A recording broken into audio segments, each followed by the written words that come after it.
हम लोग श्रीमद् भागवतम के तीसरे स्कंद के 18वें अध्याय के 5वें श्लोक को सुन रहे हैं और आप जानते हैं कि ये हिरण्याक्ष अपशब्द कह रहा है, दुरुक्ति है उसकी भगवान वराहदेव के प्रति। तो चौथे में उसने बोला था, त्वं नः सपत्नैर अभवाय किं भृतो यहो मायया हन्ति असुरान् परोक्षजित त्वां योग माया बलमल्प पौरुषम संस्थाप्य मूढ़ प्रम्रजय सुहृच्छ्रच। त्वं नः सपत्नेर अभवाय किम भृतः, क्या तुमको हमारे शत्रुओं के द्वारा हमारे विनाश के लिए पाला गया है? यह माया हंति, तुम ऐसे हो कि तुम माया के द्वारा हमको असुरों को हरते हो, हंति मतलब मारते हो, और परोक्ष से छुप करके जीतते हो, कायर कहीं के। तमाम योग माया बलम, तुम्हारा केवल योग माया का बल है और पौरुष बहुत थोड़ा है, शरीर की शक्ति कुछ नहीं है। संस्थाप्य मूढ़, ए मूर्ख, आज तुमको मार के प्रम्रजे, मैं अच्छी प्रकार से पहुंच दूंगा, क्या अपने सुहृदों का शोक के अश्रु पोंछ दूंगा। ये एक अर्थ है, हम देखिए सारस्वत अर्थ बताए बिना रहा नहीं जा रहा है। त्वम नः सपत्नेर, सपत्ने मतलब देवता, अभवाया यानी कि देवता लोग आपको मोक्ष के लिए आपका भजन करते हैं। धृता मतलब धृता, आपके आश्रय लेते हैं आपके। देखिए थोड़ा समझिए, धृता मतलब आश्रित कैसे हो गया। भृत मतलब धृत और धृत मतलब पकड़ना, यानी आपके चरण कमलों को वो पकड़ते हैं मोक्ष के लिए। लेकिन यह माया असुरान हंती, जो माया अर्थात कृपा के द्वारा असुरों को मारते हैं। कृपा के द्वारा मारने का अर्थ है कि भगवान किसी और तरीके से मारते तो असुरों को मोक्ष नहीं मिलता, लेकिन भगवान कृपा करके असुरों को मारते हैं। परोक्ष, आप आंखों के परे, आंखों के परे मतलब उपलक्षण से अन्य सभी इंद्रियों के द्वारा जनित जो ज्ञान है उससे भगवान परे हैं, और इसी कारण से आप सभी देवताओं को जीते हुए हैं, क्योंकि सभी देवता कुछ साधन करके दिख जाते हैं, लेकिन भगवान थोड़े थोड़े साधन से दिखाई नहीं पड़ते हैं। ये नहीं कि नहीं दिखते ही नहीं, लेकिन बहुत साधना करनी पड़ती है। फिर कहते हैं आपका तो योग माया का बल अचिंत्य है, और पौरुष, अल्प पौरुष मतलब जो कारणवशाई विष्णु है, जो पुरुषावतार है, प्रथम पुरुषावतार है, महान कार्य करते हैं, अनेक अनेक ब्रह्मांडों को अपने देह से प्रकट कर देते, देह मेरा मतलब विग्रह से प्रकट करते हैं, तो उस कार्य को भी अल्प कर देते हैं, छोटा है, कोई बहुत बड़ा काम नहीं है। ऐसे आपको मैं संस्थाप्य, अपने हृदय में भक्ति के द्वारा संस्थापित करके, सम्यक रूप से स्थापित करके, स्थिरीकृत करके, फिक्स करके, मूढ़ मूढ़ों को जो प्रदान करते हैं, जो मूर्ख लोग हैं उनको भी हे भक्ति प्रदान करने वाले सुहृद शुचः मृजे, मैं अपने सुहृदों के शोक को नष्ट कर दूंगा, क्योंकि मैं आपका स्मरण करूंगा तो मैं अपने हृदय में आपको स्थिर करूंगा, तो आप बाकी सारे लोग भी बिना भजन के मोक्ष प्राप्त कर लेंगे। तो ये सारस्वत अर्थ है। Okay, now will go for the next one. त्वयि संस्थिते गदया शीर्ण शीर्ष्ण्य अस्मद्भुजाच्युतया ये च तुभ्यम्। त्वयि संस्थिते गदया शीर्ण शीर्ष्ण्य अस्मद्भुजाच्युतया ये च तुभ्यम्। त्वयि संस्थिते गदया शीर्ण शीर्ष्ण्य अस्मद्भुजाच्युतया ये च तुभ्यम्। त्वयि संस्थिते गदया शीर्ण शीर्ष्ण्य अस्मद्भुजाच्युतया ये च तुभ्यम्। बलिं हरन्ति ऋषयो ये च देवाः स्वयं सर्वे न भविष्यन्ति मूलाः। बलिं हरन्त्या ऋषयो ये च देवाः स्वयं सर्वे नः भविष्यन्त मूलाः। कुछ मिसिंग हो रहा है, कुछ गड़बड़, मजा नहीं आ रहा है, कुछ क्या होगा। चलिए साउथ इंडिया चलते हैं। त्वयि संस्थिते गदया शीर्ण शीर्ष्ण अस्मद्भुजाच्युतया ये च तुभ्यम्। त्वयि संस्थिते गदया शीर्ण शीर्ष्ण्य अस्मद्भुजाच्युतया ये च तुभ्यम्। बलिं हरन्त्य ऋषयो ये च देवाः स्वयं सर्वे न भविष्यन्ति मूलाः। बलिं हरन्त्य ऋषयो ये च देवाः स्वयं सर्वे न भविष्यन्त मूलाः।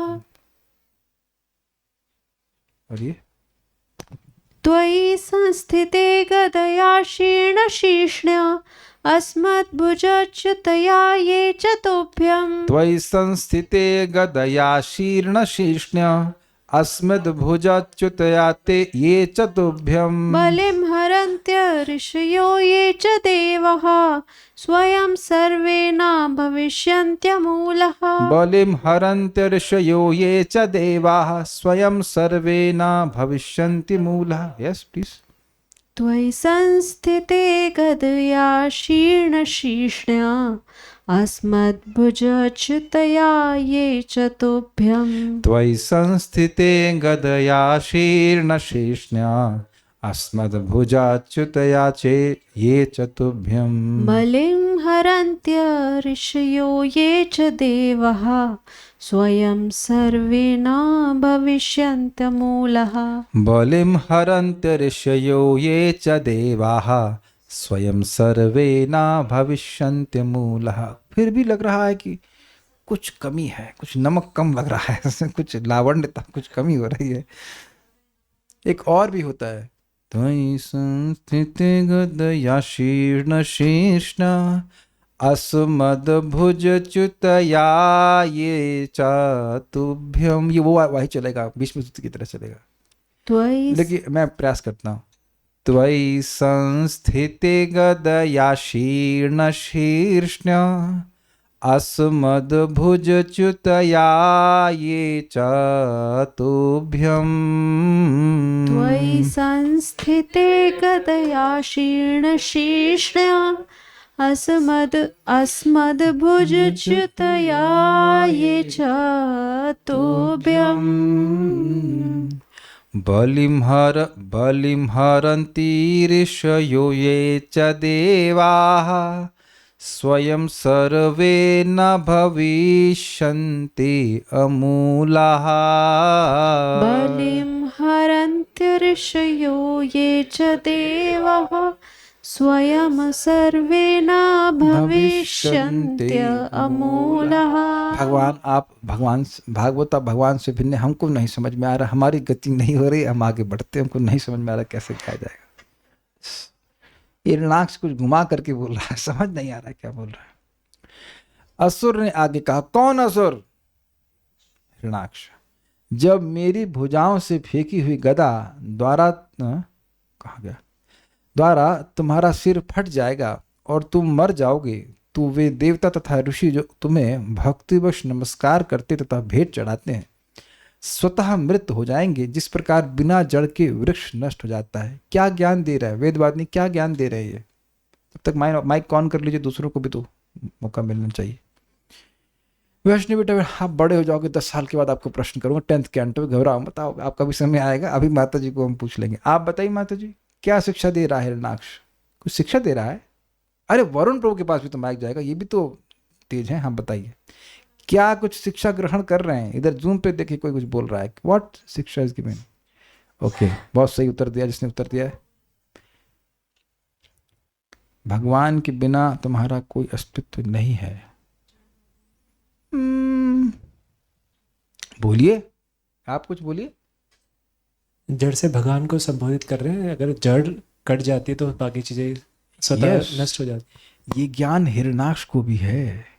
आजकल के जो असुर हैं उनको तो यह भी ज्ञान नहीं है कि सभी के मूल भगवान है। कितना इंटरेस्टिंग बात है, ये बड़ी इंटरेस्टिंग बात है। हिरणाक्ष कौन बताया पता नहीं, लेकिन लग रहा है भागवत पढ़ कर क्या है। ये क्या श्लोक है वो?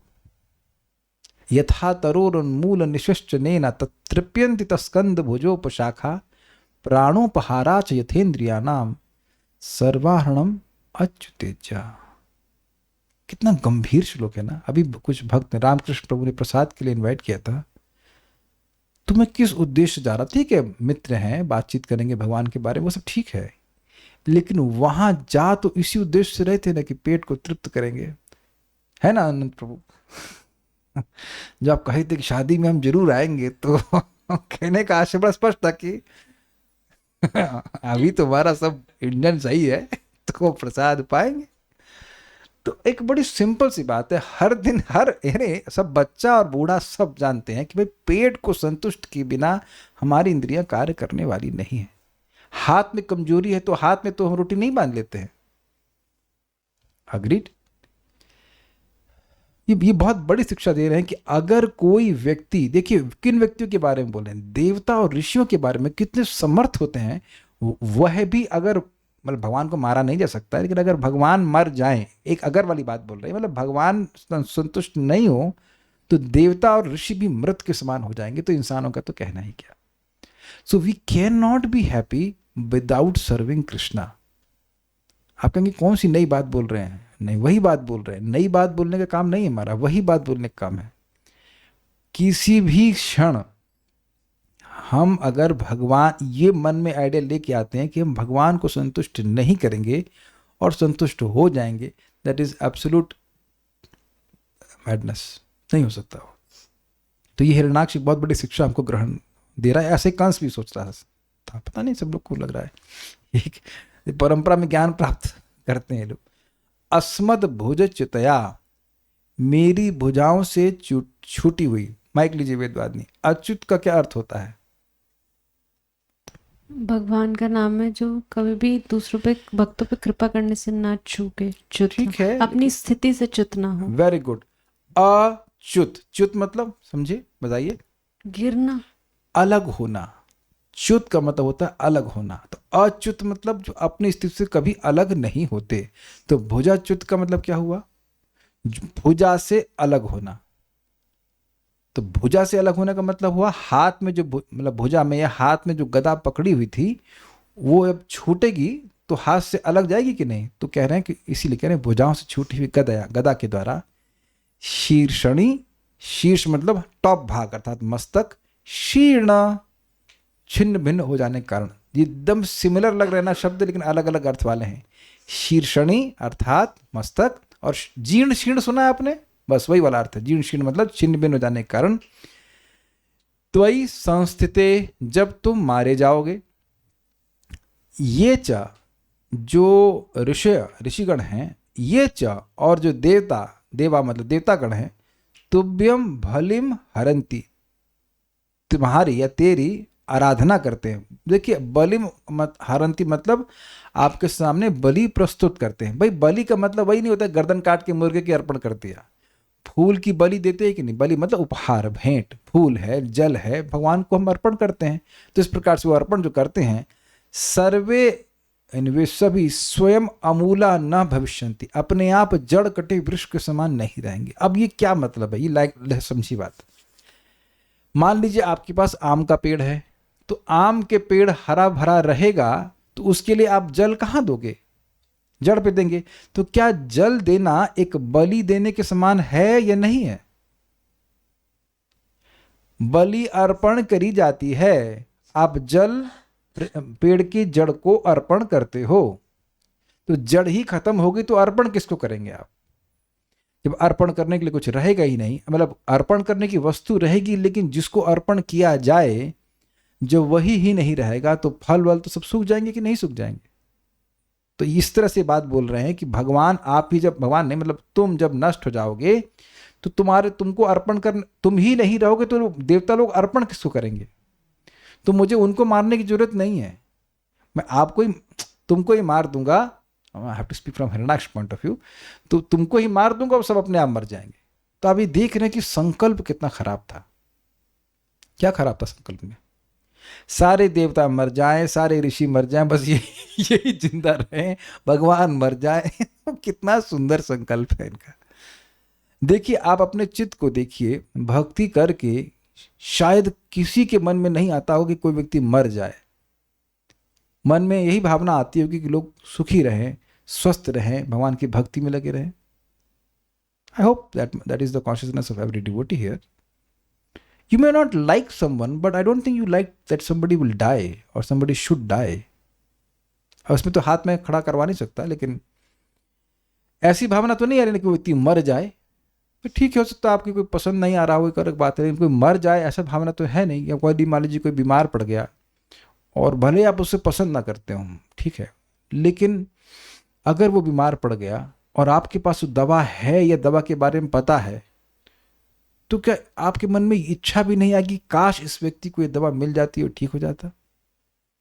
और अगर नहीं आ रही है तो दोष है अभी चित्त में। अगर हम दे पाए या ना दे पाए, वो ले या ना ले, उससे मतलब नहीं है, लेकिन हमारे मन में अगर आ रहा है कि इसको दवा भी नहीं मिलनी चाहिए, ऐसे मर जाना चाहिए, तो ये हमारे चित्त का बहुत बड़ा दोष है। दूसरे का अहित करने की भावना ये वैष्णव की भावना नहीं होती है। ये कभी आप देख लेना, किसी का अहित करने की भावना, यहां तक कि आपने सुनी चुके हैं कि कैसे भक्त लोगों को पर अहित किया जाता है, प्रसंग सुनी चुके हैं, फिर भी वे अहित नहीं करना चाहते हैं। That is a quality of a Vaishnav. वो किसी को दंड नहीं देना चाहते हैं।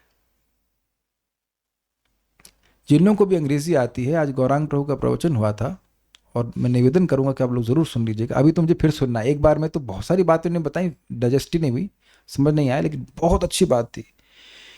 इस जगत में अगर किसी को दुख मिल रहा है तो उसका कोई उद्देश्य है, और व्यक्ति जो मैच्योर है वह उसको समझता है कि what is the purpose of that pen.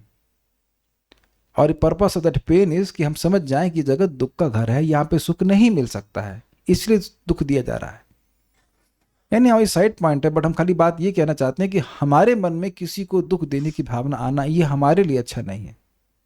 क्योंकि जिसके लिए आप प्रैक्टिकल देखो उसका होगा कि नहीं होगा, छोड़िए। आप किसी के बारे में सोच रहे हैं काश ये अच्छा भक्त बन जाता, तो क्या मन में प्रसन्नता नहीं आती?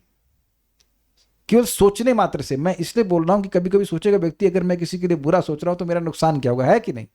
लेकिन आप जब किसी के बारे में अच्छा सोचते हो तो वो लाभ दिखता है कि नहीं, मन में प्रसन्नता आती है। फिर ये कम लाभ है, इस प्रसन्नता के लिए तो लोग करोड़ों रुपए खर्च कर रहे हैं कि हम प्रसन्न हो जाएं थोड़ी देर के लिए।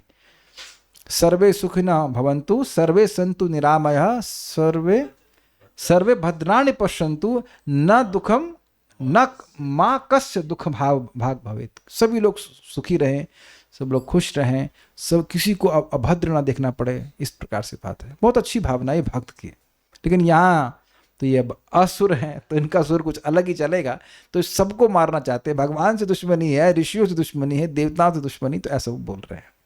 और सारी प्लानिंग अपनी भगवान को बता दिया कि आपको मार के हम सबको खत्म कर देंगे।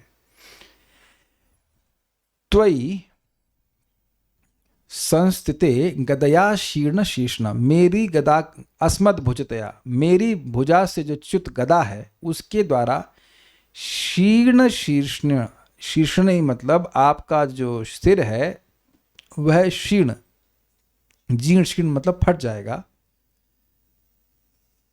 तो त्वयि संस्थिते मतलब आप मर जाओगे। ये च तुभ्यम, और जो आपको बलिम हरंती, जो बलि अर्पण करते हैं ऋषिगण जो है, ये च देव, और जो लोग देवतागण हैं वो भी ऐसा करते हैं। स्वयं न भविष्यन्ति, सर्वे स्वयं न भविष्यन्ति, सभी के सभी नहीं रहेंगे। क्यों? अमूला, जैसे जड़ के बिना सारे के सारे फल टूट जाते हैं, खत्म हो जाते हैं, ऐसे ही सभी के सभी ऋषिगण मर जाएंगे। ये बात में कहते हैं।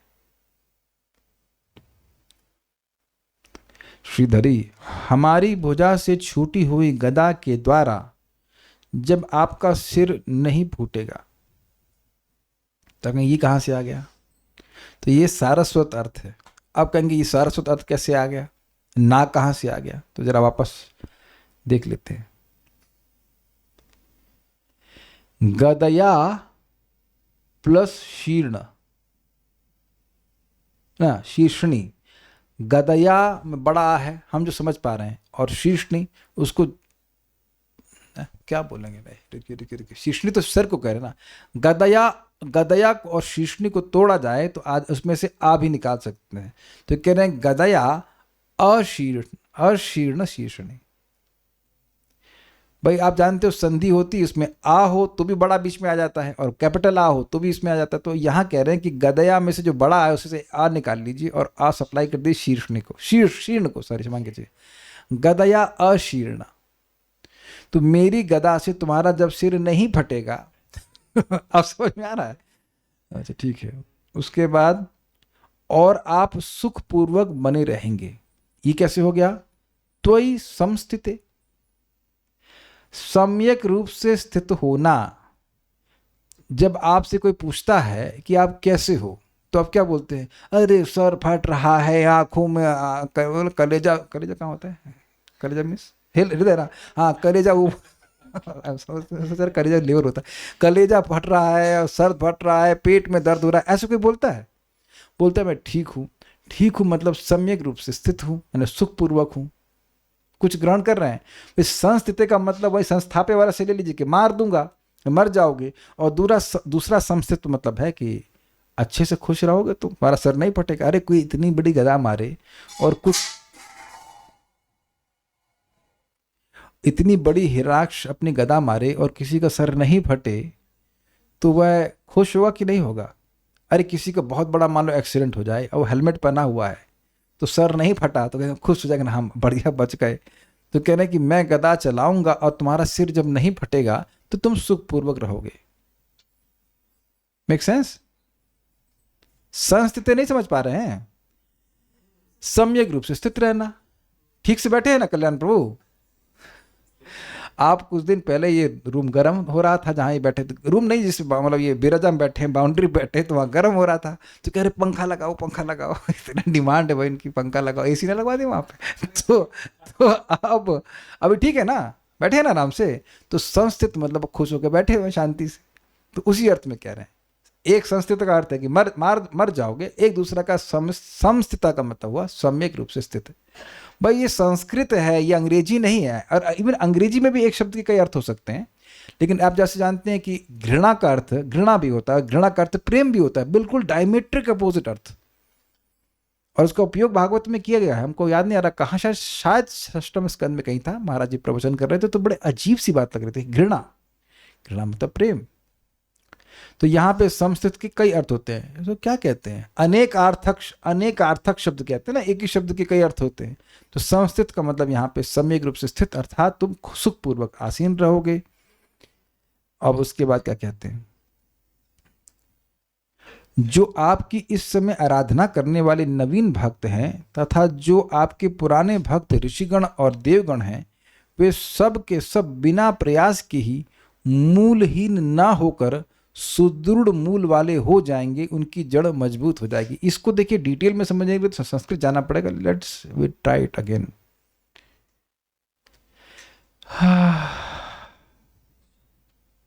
अब इसकी संस्कृत क्या है, let's see what is the Sanskrit. तो कुछ ड्राइव करने का प्रयास कर सकता हूं मैं।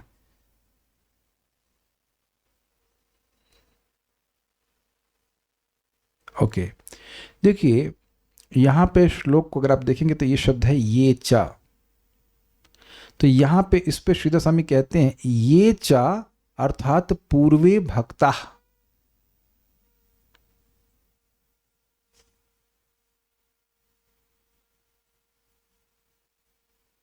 I am sorry little mistake. यहां पे जो ये चा तुभ्यम बलिम हरंती, ठीक है, इसमें जो पहले ये चा हैं वो हो गए नवीन भक्त, जो आप और मैं जैसे लोग हैं। आप में से कितने लोग ओल्ड डिवोटीज हैं? Please raise hands here. Old mean at least 100 साल से पुराने। आप सब मुस्कुरा रहे हैं अरे कुछ महीने ही बीते हैं अभी तो, है ना। तो आप नए लोग आ गए कि नहीं आ गए? ये चा तुभ्यम भलिम हरंती, जो नए हैं, ये पहले वाले ये चा जो हो गए, ये लोग हो गए नए, हम सब लोग। उसके बाद कह रहे हैं ऋषियो ये च देवा, जो दूसरे ये चा हैं उस पर वो कहते हैं कहा ये चा पूर्वे भक्ता देवाश्च सर्वे स्वयं।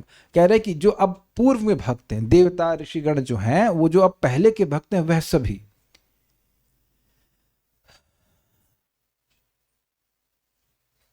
उसके स्वयं एव उद्यमम विनय अमूला न भविष्यन्ति। ओहो हो अच्छा अच्छा अच्छा अच्छा, अब समझ में आया। कह रहे हैं कि सर्वे, सर्वे दिख रहा है श्लोक में आपको, सर्वे, उसके बाद यानी कि सभी लोग, उसके बाद कह रहे हैं सर्वे स्वयं, स्वयं एवं अपने आप ही, यानी कि उद्यम के बिना ही, अमूला न भविष्यन्ति। हा अब समझ में आ रहा है। कह रहे हैं कि वो सारे के सारे स्वयं ही स्वयं मतलब बिना किसी प्रयास के, क्योंकि भगवान तो मरेंगे नहीं, तो जो उनकी मूल है वो तो नष्ट होगी नहीं। तो भगवान सभी देवताओं के मूल हैं और वो नष्ट होंगे नहीं। तो भगवान का मूल होने में देवताओं को, ऋषियों को क्या प्रयास करना पड़ेगा? कुछ नहीं करना पड़ेगा। तो कह रहे सभी के स्वयं स्वयं अमूला न भविष्यन्ति। ये संस्कृत का बड़ा ब्यूटी की चीजों को कहीं भी घुमा सकते हैं। ये लाइन समझने का प्रयास कीजिए। कहते हैं, इसको ऐसे देखिए, सर्वे स्वयं अमूला न भविष्यन्ति। अब अर्थ बिल्कुल अलग हो गया। अभी तक हम क्या पढ़ रहे हैं? सर्वे स्वयं न भविष्यन्ति, सभी के सभी खुद बचे नहीं रहेंगे, ये हिरण्याक्ष का अर्थ है। लेकिन सरस्वती जी कह रही हैं सर्वे स्वयं अमूला न भविष्यन्ति, सभी लोग खुद ही बिना किसी प्रयास के, बिना मूल के नहीं रहेंगे। ये नहीं कह रहे कि नहीं रहेंगे, बिना मूल के नहीं रहेंगे, बिना जड़ के नहीं रहेंगे, मतलब सबके पास दृढ़ मूल रहेगी। इसीलिए मैं इस श्लोक को लिया था, एक ही श्लोक लिया, क्योंकि इस चीज समझने में थोड़ा परेशानी हो सकती है। कुछ ग्रहण कर पा रहे हैं? अच्छा, पहला अर्थ समझ में आ रहा है। आप मार दिए जाओगे और जो भी आपको बलि अर्पण करते हैं वो सभी के सभी स्वयं अपने आप सर्वे न भविष्यन्ति, बिना किसी, स्वयं का मतलब है बिना किसी प्रयास के सब के सब मर जाएंगे। ये समझ में आया आपको? क्योंकि अमूला, हम सबकी शक्ल देख करके समझ रहे हैं कि समझ में नहीं आ रहा है और आगे नहीं बढ़ने वाले हैं। ये आपको यही बताइए, हिरण्याक्ष का पक्ष समझ में आ रहा है कि नहीं आ रहा है? माइक हम ऑन करने वाले हैं, ध्यान से सुन लीजिएगा, नहीं तो पूछूंगा भी। जो आप मर जाओगे ये बोल रहे हैं भगवान को। फिर कह रहे हैं कि जो जो आपको बलि अर्पण करते हैं वे सर्वे, सभी के सभी, जो नए और पुराने जितने सब भक्त हैं, वह स्वयं न भविष्यन्ति, वो अपने आप मर जाएंगे। ये समझ में आ रहा है? क्योंकि अमूला, क्योंकि उनका जड़ नष्ट हो जाएगा। अगर कोई कहे कि भाई किसी की उंगली कट गई है तो कोई दिक्कत नहीं, कोई किसी की पाँव कट गया कोई दिक्कत नहीं, कोई किसी का पेट ही कट गया है तब, अगर किसी का पेट ही गायब कर दें तो कोई जी पाएगा? अरे पेट छोड़ दीजिए, किडनी एक चली जाए जी जाएगा, लेकिन क्या लीवर के बिना भी जी लेंगे? कौन यहाँ व्यक्ति लीवर के बिना जी सकता है? पहले ये बताइए, हैंड रेज कीजिए, थोड़ी सी बायोलॉजी पढ़ाओ तो आप देखिए लीवर ही गायब हो जाएगा तो आप जिएंगे कैसे? तो यानी कि पेट गायब हो जाएगा तो जी नहीं पाएंगे ना।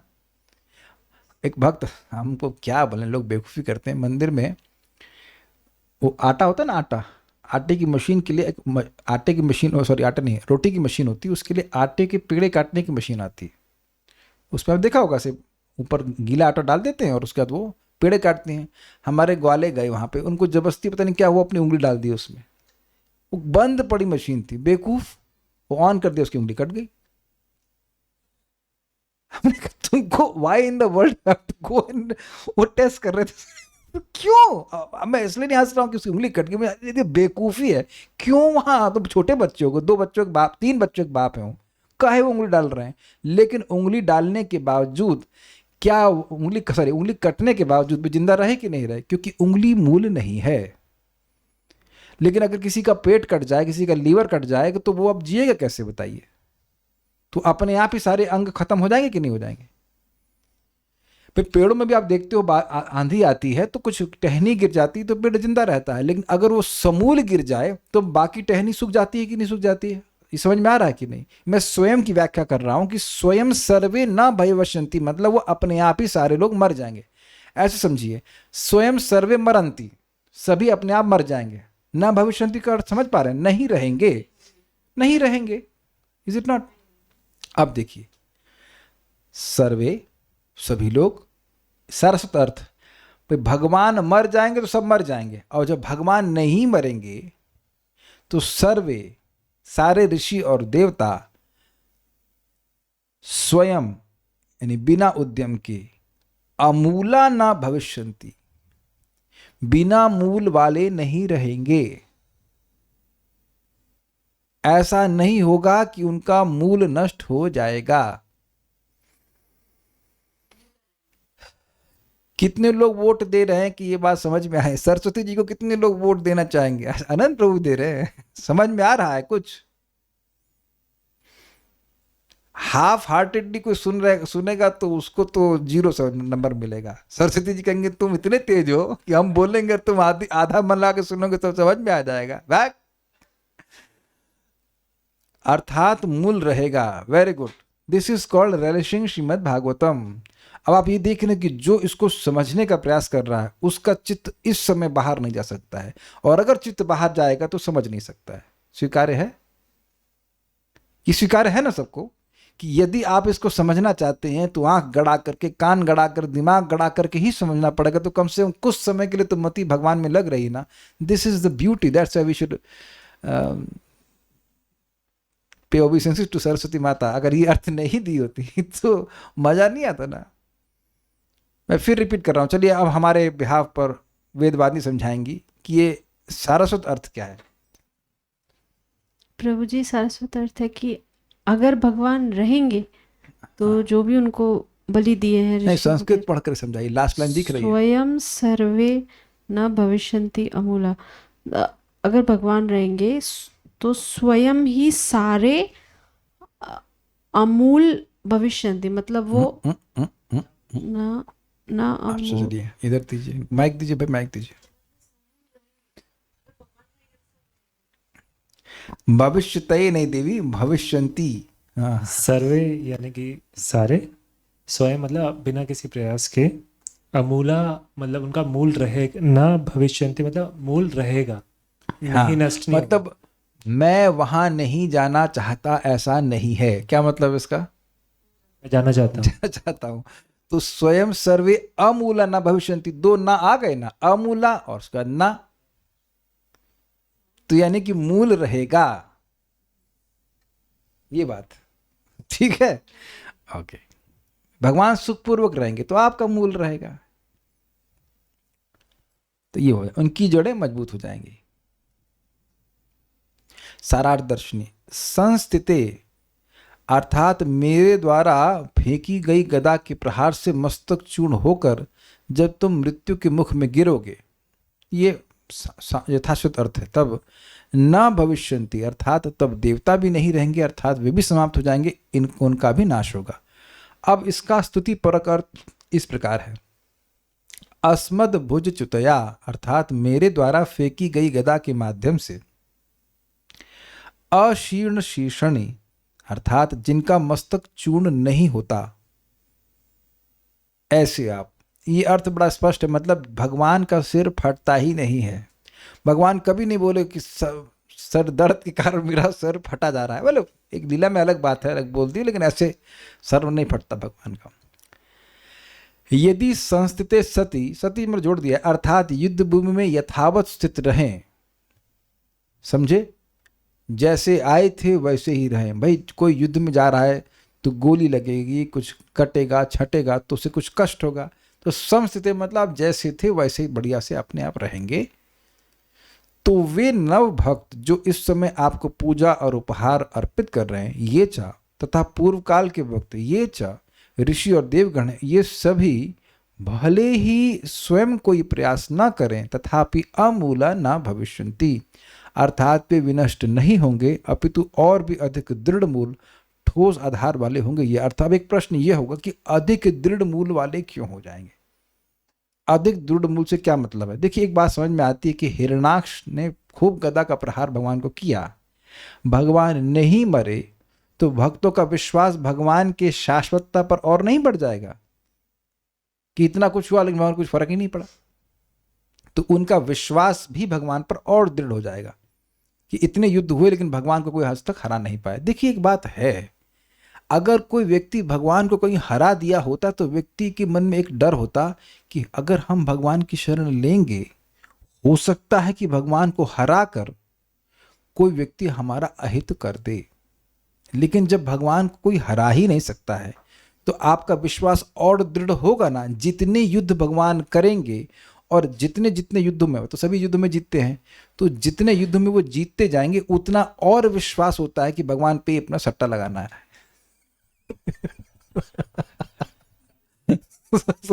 यस, इन्वेस्टमेंट भगवान में ही करना है ना।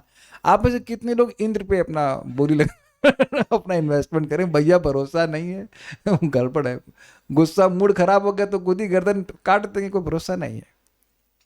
तब देख रहे हैं कि ये एक इंटरेस्टिंग चीज़ है कि भगवान पे इन्वेस्ट करने का मन और बनता है। अधिक दृढ़ मूल कैसे, मतलब फिर से बता दीजिए भाई। देखिए, भगवान ने हिरण्याक्ष से युद्ध किया। हाँ, मैं एग्जांपल देता हूं आपको मिलिट्री से, कि किसी देश ने कोई जहाज बनाया, मिलिट्री का हवाई जहाज, क्या कहते हैं इसे, बैटल प्लेन, लेकिन उसने किसी युद्ध में लड़ाई नहीं करी है बहुत बड़ा बवाल हो गया कि बड़ा हमने ये डाल रखे हैं, उसमें फीचर्स डाल रखे हैं ये वो, लेकिन वो उसने कोई युद्ध में टेस्टेड नहीं है, तो उस पर आप उतना विश्वास नहीं कर सकते हो। लेकिन कोई चीज़, कोई युद्ध है, मतलब मेरे थोड़ा इसमें इंटरेस्ट है, रिसर्च करता रहता है, रफाइल है, I am little interested because we are having war in Maya, I have that in some अनर्थास और व्हाटएवर, हमको उसमें तो उसके अच्छा लगता है, जो भी बचपन में उनको फ्लाइट नहीं हो। तो अब कोई चीज़ युद्ध में कई बार टेस्ट की जा चुकी है, तो कोई युद्ध है, मैं बेसिकली अस्त्र की बात कर रहा हूँ, तो उस अस्त्र को चुनेंगे ना आप, उस अस्त्र पे विश्वास बढ़ जाएगा, नहीं भाई ये तो ये युद्ध में असफल नहीं होता है। कुछ समझ रहे हैं बात? तो अब ये एक और विचार कर लीजिए, जब मिसाइल होती है उसकी टेस्टिंग क्यों होती है इतनी, आपको पता है ना? इंडिया हो, पाकिस्तान हो, चाहे अमेरिका, वो टेस्टिंग क्यों करते रहते हैं कि ऐसा ना हो युद्ध के समय चलाए हुए फुसफुसा करके वो दिवाली में कौन सा पटाखा होता है वो, क्या कहते हैं, अनार की तरह, अनार की तरह फुरफुर करे और न बम दागे न कुछ, वहीं बस के फुस हो जाए, तो दिक्कत हो जाएगी ना। तो भगवान इज अ टेस्टेड पर्सन। कितने ही युद्ध भगवान किए हैं, लेकिन ऐसा नहीं कि भगवान अब हार गए हो ना। जब हिरण्याकश्यपु से नहीं हारे, जब हिरण्याक्ष से नहीं हारे, तो अब और कौन सा असुर आ जाएगा जो भगवान को हरा देगा? ये विश्वास नहीं करेंगे आप, बताइए। ये बहुत गंभीर बात है। देखिए, विनोद में तो बोल रहा हूँ, लेकिन गंभीर बात है।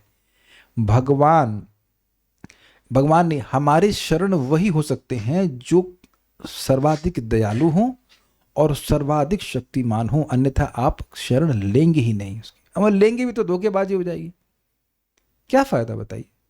तो ये बार बार ये बातें सुनने से व्यक्ति का मूल जो मतलब जो अपना विश्वास है भगवान पर, वो और दृढ़ हो जाता है कि भगवान हमारी रक्षा करेंगे। ठीक है, समझ में आ गया होगा तात्पर्य। जब देवता शास्त्रोक्त विधि से भगवान का अर्चन करते हैं तो असुर अत्यंत विचलित होते हैं। Anyone identifying with this? समझ में आई पहली लाइन? जब आप शास्त्र की विधि से भगवान कृष्ण की अर्चना करेंगे तो कोई ना कोई असुर जरूर डिस्टर्ब होगा। ये उनका जन्म सिद्ध अधिकार है। कुछ ग्रहण कर पा रहे हैं बात? अगर आप ना लड्डू गोपाल घर में ले आते, ऐसे थोड़ा अगरबत्ती दिखा देते, कुछ थोड़ा बहुत ऐसे नृत्य कर देते, अरे हमारी लड़की बड़ी धार्मिक है भाई। लेकिन अब आप शास्त्र की विधि से नाम जप करना शुरू करें, भोजन अर्पण करना शुरू करें, देखिए इतना बवाल होता है। कितने लोग इस बात से सहमत थे कि आपके घर में हो सकता है लड्डू गोपाल वगैरह पहले हों, लेकिन किसी को कोई प्रॉब्लम नहीं थी। लेकिन जहां आपने भक्तों की संगति करना शुरू किया, शास्त्र की विधि से भक्ति करना शुरू किया, तो अब प्रॉब्लम के अलावा कुछ है ही नहीं। एक आध दो लोग हाथ खड़ा कर रहे हैं, बाकी लोग अच्छी जगह रहते हैं, स्वर्ग में रहते हैं, तो कोई दिक्कत नहीं है। It's a fact. यहाँ रत्ना माता जी बोल रही है। ये बड़ा इंटरेस्टिंग है, ये बड़ा इंटरेस्टिंग है। और शास्त्र, क्योंकि आप शास्त्र की विधि से चलेंगे तो उसके रिजल्ट आपको आपके जीवन में दिखेंगे, और वो उन लोगों को भी दिखेंगे। कभी कभी उनको आपसे अधिक दिखते हैं, ये भी है। And then they become disturb. तो देखिए, प्रभुपाद समझा रहे हैं ऐसा। वेदों में नव जिज्ञासु भक्त के लिए 9 प्रकार की भक्ति बताई गई है, मतलब कि श्रीमद् भागवतम में। यथा ईश्वर के पवित्र नाम का श्रवण तथा जप, इसलिए सदा स्मरण। माला में हरे कृष्णा कृष्णा कृष्णा हरे हरे, हरे राम राम राम हरे हरे का जाप। मंदिरों में श्री विग्रह रूप में भगवान की पूजा करना तथा कृष्ण भक्ति में संलग्न रहना, जिससे संसार में पूर्ण शांति के लिए साधु पुरुषों की संख्या में वृद्धि हो। ठीक है। असुरों को ऐसे कार्य पसंद नहीं है। दारू पिए तो कोई दिक्कत नहीं है, ठीक है, लड़का शौकीन है सब शौकीन है, दारू डिबाजी शौकीन बोलते हैं। लड़कीबाजी करे तो वो भी शौकीन है, वो सब शौक है। लेकिन जब करे तो बहुत नुकसान मानते हैं। असुर सदैव ईश्वर तथा उनके भक्तों से ईर्ष्या करते हैं। उनका यह प्रचार रहता है कि मंदिर या गिरजाघर में पूजा ना की जाए और इंद्रिय तुष्टि के लिए सारी भौतिक उन्नति की जाए। भगवान को समक्ष पाकर हिरण्याक्ष अपनी शक्तिशाली गदा से उनका वध करके सदा सदा के लिए निश्चिंत हो जाना चाहता था कि मतलब अब दोबारा जन्म ही ना, ये काम ही खत्म हो। काफ़ी इंटरेस्टिंग है ये बात, यानी कि काफ़ी सालों से शुरू हो रही है, छठे मनवंतर से समस्या शुरू हो रही है। वो चाहते हैं कि भगवान खत्म तो भगवान की ये अर्चना वर्चना भी समाप्त हो जाए। और इसीलिए आप देखिए कुछ लोग आए मतलब भारत में आए और भगवान के मंदिर तोड़ दिए, तो सोच रहे हैं कि भगवान के विग्रह को तोड़ दिए तो भगवान खत्म हो गए। This is so stupidity. एक विचारणीय बात है कि अगर मान लीजिए, अगर क्या बहुत सारे मंदिर हैं, तो अगर आप ये सोच रहे हो कि एक विग्रह को तोड़कर भगवान खत्म हो गए तो भगवान दूसरे मंदिर में तो है ना, तो तुम्हारा ये धारणा कि मैंने खत्म कर दिया ये तो गलत है ना। लेकिन बेवकूफ़ों को क्या बोला जाए। और कभी कभी भगवान करने भी नहीं देते। मैंने सुना है कि ब्रज में एक मंदिर है बलराम जी का, तो एक व्यक्ति शायद औरंगजेब या कोई तो था, वो तोड़ने के लिए गया, तो जैसे उस मंदिर के क्षेत्र में प्रवेश किया तो वो सब लोग अंधे हो गए। तो उसने भगवान श्री कृष्ण के बहुत सारे मंदिर तोड़े थे उसने। तो कुछ तो सा सपने में आया, उनके विजन में कहे तो क्या सोचते हो, मैं कृष्ण हूँ, सहन कर लूँगा। बलराम जी बोले, दाऊ जी, हाँ शायद दाऊ जी बोले, क्या क्या समझते हो, सब सहन कर लूँगा। तो फिर वहाँ से वो लौट गया। I think is in mart somewhere, sure mart में है, मैं भूल रहा हूँ कहाँ पे। मैं गया हूँ उस दाऊ जी के मंदिर में, आप भी गए थे, उस सब थे मेरे साथ में, हम लोग गए थे, मैं भूल रहा हूँ कहाँ, लेकिन है वो मंदिर, ठीक है। तो भगवान कभी कभी नहीं भी करने देते, लेकिन पॉइंट ये कि भगवान के विग्रह को तोड़ करके आप भगवान को नष्ट नहीं कर दोगे। जैसे प्रभात एग्जाम्पल देते हैं, जब स्वतंत्रता संग्राम की बात हुई थी तो पोस्ट ऑफिस का सिस्टम था, तो लोग सोच रहे थे कि ये जो पोस्ट बॉक्स है इसको तोड़ देंगे तो ये जो सरकार का सिस्टम नष्ट हो जाएगा। इट इज़ नॉट प्रॉपर, ये प्रॉपर अंडरस्टैंडिंग नहीं है। तो ये चाह रहे थे कि भगवान को खत्म कर दे तो उनकी सारी जो पूजा की पद्धति वह भी नष्ट हो जाएगी। उनका कथन है कि जिस प्रकार उदर शरीर के भरण पोषण के लिए ऊर्जा प्रदान करता है, उसी प्रकार ईश्वर भौतिक तथा आध्यात्मिक लोकों में प्रकट होने वाली समस्त ऊर्जा का मूल स्रोत है। अतः जिस प्रकार उदर को भोजन पूर्ति करने से शरीर के सभी अंग संतुष्ट होते हैं, उसी प्रकार समस्त सुख के स्रोत को तुष्ट करने का एकमात्र दिव्य साधन कृष्ण की भक्ति है। ठीक है। असुर उस स्रोत को उच्छेदित करना चाहते हैं, क्योंकि यदि मूल रूप भगवान को रुद्ध कर दिया जाए, रोक दिया जाए, नष्ट कर दिया जाए, तो भगवान तथा भक्तों के सारे कार्यकलाप स्वतः रुक जाएंगे। ठीक है। लेकिन समाज की ऐसी स्थिति से असुरों को अत्यंत संतोष प्राप्त होता है। वे अपनी इंद्रिय तुष्टि के लिए सदैव ईश्वर विहीन समाज की कामना करते रहते हैं। श्रीधर समय के अनुसार इस श्लोक का अर्थ यह है कि जब श्री भगवान असुर को गदा विहीन कर देंगे तो न केवल नव दीक्षित भक्त वरन ईश्वर के प्राचीन न्याय प्रिय भक्त भी अत्यधिक संतुष्ट होंगे। तो स्पष्ट है। अब यहाँ पे रुकते हैं। कोई प्रश्न किसी भक्त का है तो? नहीं है। अगर भगवान ही नहीं रहेंगे तो हिरण्यकशिपु कैसे रहेगा? भगवान तो मूल है।